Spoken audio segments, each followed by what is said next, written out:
नमस्कार। ज्योतिष सीखे कार्यक्रम में आप सभी का हार्दिक स्वागत है। मैं हूं दीपा शर्मा और मेरे साथ हैं विश्व के जाने माने ज्योतिषी और वास्तुशास्त्री डॉक्टर एच.एस. रावत जी। नमस्कार दर्शकों। जिन्हें परिचय की जरूरत नहीं, जिन्होंने बहुत बड़ी बड़ी फैक्ट्रियों के वास्तु के साथ साथ आपकी कुंडलियों का विवेचन भी किया और कुंडली में बड़े से बड़े दोष को भी दूर किया है, यानी इन्हें किसी भी तरह की परिचय की आवश्यकता नहीं है। तो लेकिन आज हम बात करने वाले हैं डॉक्टर रावत से यानी गुरु जी से कि किस तरीके से वास्तुशास्त्र का जो प्रचलन आज के समय में बढ़ता जा रहा है, यानी वास्तुशास्त्र आजकल लोगों में बहुत ज्यादा प्रचलित हो गया है, लोग इसके प्रति बहुत ज्यादा सजग हो गए हैं। तो आप क्या कहेंगे आज वास्तुशास्त्र के बारे में? दीपा जी, बड़ा एक सेंसिटिव क्वेश्चन है ये कि लोग वास्तुशास्त्र के नाम से आजकल जो पढ़े लिखे लोग हैं थोड़े से घबराते हैं। लेकिन दर्शकों मैं आपको बताना चाहूंगा, वास्तुशास्त्र तो राजा महाराजाओं के जमाने से भी था, और द्वापर युग में भी था, तो त्रेता में भी था, और सतयुग में भी था, और कलयुग के राजा महाराजाओं में भी था। जिन राजाओं के महल वास्तु के हिसाब से बने हुए हैं उनको कोई विजय प्राप्त नहीं कर सका, ना कोई मुगल साम्राज्य और ना ही कोई अंग्रेज उनको तोड़ सका। और जिनके जो महल थे, किले थे, वास्तु दोष में थे, उनको विजय का सामना नहीं करना पड़ा, वो हार गए और साथ में बंदी बना लिए गए या मृत्यु को प्राप्त हो गए। और वही प्रचलन आज भी चल रहा है। वास्तुशास्त्र का मतलब दीपा जी ये होता है कि जो हमारा ये शरीर है, इस शरीर को स्वस्थ रखने के लिए हमें एक अच्छी ऊर्जा की जरूरत होती है।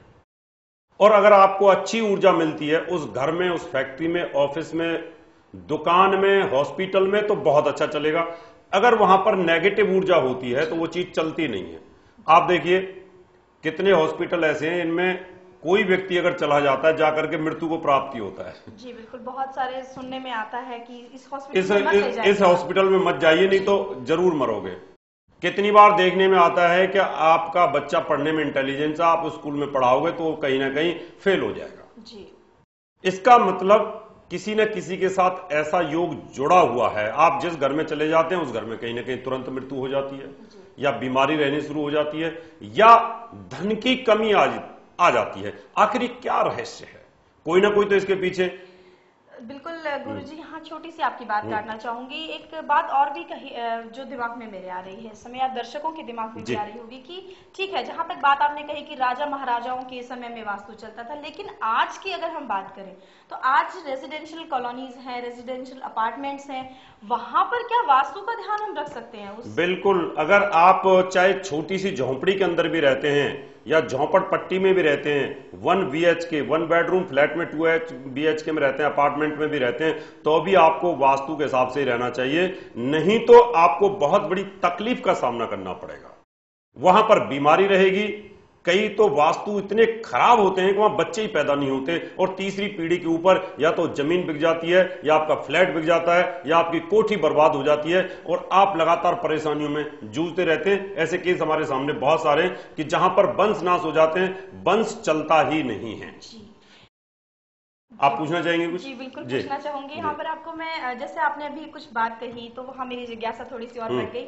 शादी ब्याह में भी क्या वास्तु दोष कहीं ना कहीं कारण बनता है? जब बिल्कुल, बहुत अच्छा क्वेश्चन आपने किया है। वैसे तो बहुत लंबा विषय है कि जिन लड़कियों की शादी नहीं होती है उनके घर में भयंकर वास्तु दोष होता है। जिन लड़कों की शादी नहीं होती है, कर्जा लगातार बना रहता है, वहां भी भयंकर वास्तु दोष होता है।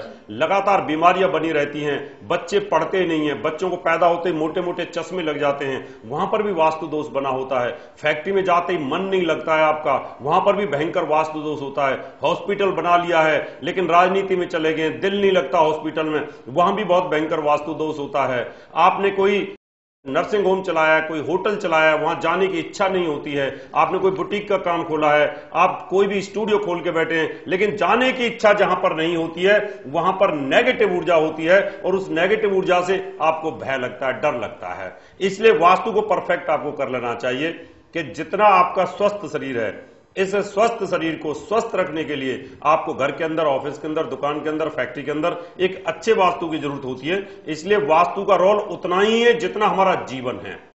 बाया नाम की चिड़िया होती है, बहुत सुंदर घोंसला बनाती है, वो वास्तु के हिसाब से बनाती है। और मधुमक्खियां इतना सुंदर अपना छत्ता बनाती हैं कि उनका स्टोर रूम जहां शहद रखा जाता है, तूफान भी आ जाए तब भी नहीं हिलता। उनका बेडरूम और ड्राइंग रूम और उनका डिलीवरी रूम कितना सुंदर होता है। यानी जब ये इतना सुंदर घोंसला बना सकते हैं, हमारे जीवन से जुड़ी हुई चीजें हैं ये, तो आप क्यों नहीं बना सकते?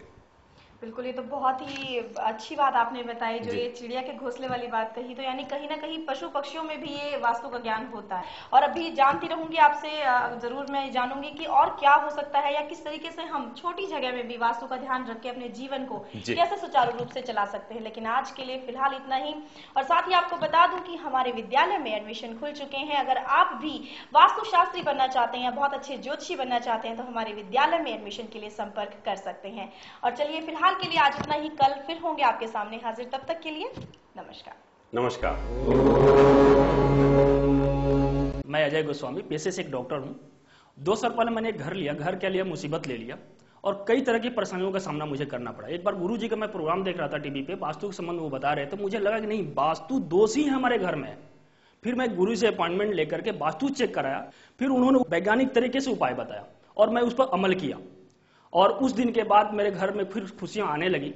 अगर आप भी वास्तु दोष से परेशान हैं, आपके घर में भी वास्तु दोष है, तो मैं तो यही कहूंगा एक बार गुरु जी से जरूर मिलें और उनका आशीर्वाद जरूर लें। समस्याएं अपने आप स्वतः दूर हो जाएगी। दर्शकों, मैं पंकज कुमार।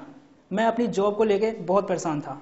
एक दिन मैं गुरु जी से मिला, उनसे मैंने कुंडली दिखाई, फिर उन्होंने मुझे प्रमाण प्रतिष्ठित नग दिए, जिसके कारण आज मेरे पास बहुत अच्छी नौकरी है और मैं इसलिए गुरुजी का बहुत बहुत धन्यवाद करना चाहता हूं। अगर आप भी इस समस्याओं से जूझ रहे हैं और आप भी अपनी कुंडली दिखाना चाहते हैं तो गुरुजी से जरूर मिले। धन्यवाद। मैं हूं दीपा शर्मा, एक रेनॉल्ड एस्ट्रोलॉजर। आप मुझे अलग अलग चैनल्स पर देख सकते हैं। मैंने महर्षि पराशर ज्योतिष विद्यालय से ज्योतिष के क्षेत्र में टॉप किया है। मैं दावे के साथ कह सकती हूँ कि लेखन कार्य, ज्योतिष और शिक्षा के क्षेत्र में डॉक्टर रावत जी का कोई मुकाबला नहीं है। आपने ज्योतिष के क्षेत्र में क्रांति पैदा की और लोगों के अंधविश्वास को दूर किया। अगर आप भी मेरे जैसा सफल ज्योतिषी बनना चाहते हैं तो महर्षि पराशर ज्योतिष विद्यालय में एडमिशन ले सकते हैं। मैं ये दावा करती हूँ कि आप एक बहुत सफल और अच्छे ज्योतिषी बन सकते हैं।